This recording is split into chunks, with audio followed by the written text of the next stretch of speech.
At ito po mga kapatid ang patotoo na kami po ay nakapagpiyansa na ni Wendell Alvarez at ang susunod ay si Romal Chica.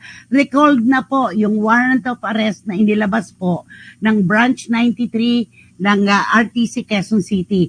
Alam niyo po mga kapatid, nabigla po kami dito. Karaniwan po kasi dahil ako naman po ay hindi na bago sa ganitong mga usapin. Pagka po kasi ang isang kaso ay dinidinig sa piskalya, magkakaroon po yan ng resolusyon. Pero hindi po kami kasi nakatanggap ng resolusyon. Maging aming mga abogado, wala rin pong natanggap.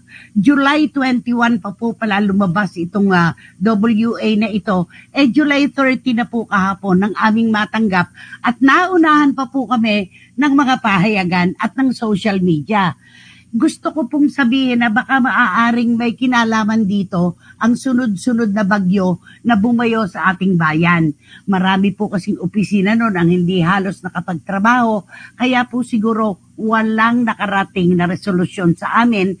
Kaya naman, lagi ko po kasing sinasalubong to yung nagbo-voluntary surrender na po ako agad, hindi ko na po hinihintay pa na lumabas ang warrant of arrest. Hinihintay ko lang po na marapol at kapag nalaman ko na po kung saang sala o kung saang branch napunta ang kaso, ay nagde-bail na po ako. Pero first time po ito na wala kaming tinanggap na resolusyon, kaya nagkabiglaan. Tinawagan lang po ako ng aking anak-anak na si Reggie Bunoan kasi nakuha po ng mga taga-inquirer.com yung balita na meron nga po kaming warrant of arrest. Nauna pa po ang social media kaysa sa amin at nauna ko pang malaman sa mga kaibigan sa hanay namin.